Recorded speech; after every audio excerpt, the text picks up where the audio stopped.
Long ago, there was a fat and dreadful woman named Mama P. She earned this nickname from her customers because she sold the best meat soup.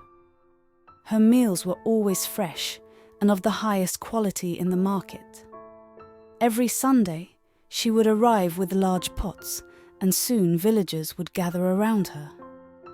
Her food would disappear in the blink of an eye, and then she would quietly depart with empty pots. Villagers wondered how the fat lady could cook and sell such delicious soup at a price even beggars could afford, enough to fill their stomachs. The meat was usually large enough to be stored until the next day at minimum price. Many food vendors began to envy her. How she made a profit from cooking was a topic of curiosity. Apparently, she didn't live in this country, as the cost of business didn't seem to be an issue for her. She always responded with a ladylike voice, either in the neighborhood or at the market. Every Sunday, there would be a missing child case, but most often, the missing children were presumed to be abducted from the market, God knows by whom. The village couldn't solve the puzzle because love among its people was always evident. Hence, it was impossible to discern who the culprit was and what their true intentions were. None of this bothered my mother much because she spoke very little. Despite her affordable meals, she displayed an exclusive attitude towards people unless they came to claim her food as patrons. It was as if she always kept herself aloof, untouched by my appearance and subtle hints. Children felt strangely fearful when they found the map, and this feeling intensified whenever they accidentally hit their balls into the soup pot, often shrinking in anger. My mother would usually flatten their balls with a knife, and the children would return home from the market crying to their parents. Villagers never dared to confront her, especially when cooking or during market times. Meanwhile, a girl named Bola noticed how moody and rude Mama P was.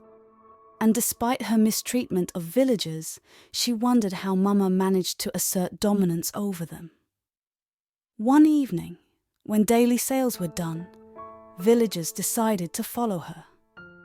Mama P, as usual, locked up her shop as soon as sales were over, gathered her ingredients, and headed towards the forest where the elders resided.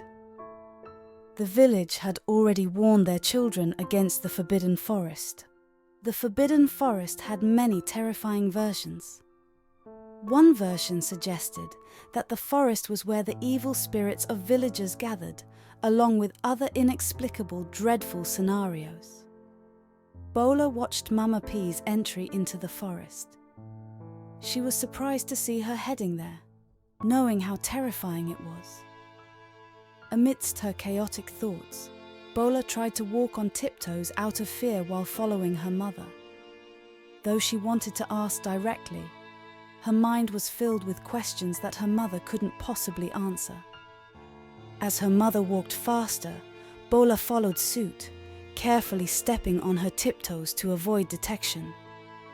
When Bola opened her mouth, she couldn't believe her eyes. She saw 5 women dressed in black, ghostly outfits gathered around. Spotting Mama P still carrying her large pot, Bola quickly hid behind the mango tree.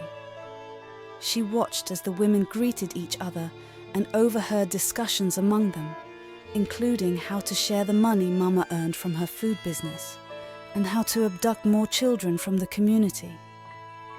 Bola's heart sank when she heard one of them suggest that the more children Mama P sold meat to, the more money they would share by killing them. The thought of a great Iroko tree being cut down sent shivers down her spine. Opening her mouth like an owl, she saw the familiar clothes of missing children hanging from every branch of the Iroko tree. The women's arguments were interrupted by the sound of a dried branch breaking. Bola accidentally stepped on the ground, alerting Mama P to her presence. Mama P, holding her large hand, was filming the incident. Under the weight of the pot, she observed each woman's attention being drawn to her, prompting them to interrupt their argument and fall silent, fearing exposure and victimization. Bola slowly took 2 steps back and hurriedly followed her steps away from the forest as fast as her feet allowed. As she reached the village square, she continued to run at full speed, still sweating and trying to catch her breath.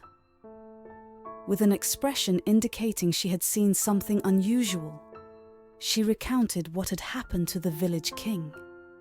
"Why would a poor orphan like yourself follow her into the forest?" said the king, adjusting his sitting position on the throne as he looked at Bola. He then ordered his guards to bring the wicked women from the depths of the forest. There was a debate among the group on whether they should return to the village, and Bapa suggested they stay in the forest. Otherwise, they would be killed by the villagers, as their journey towards evil had begun since the little girl learned their secret. Bola accompanied them to direct them where to go.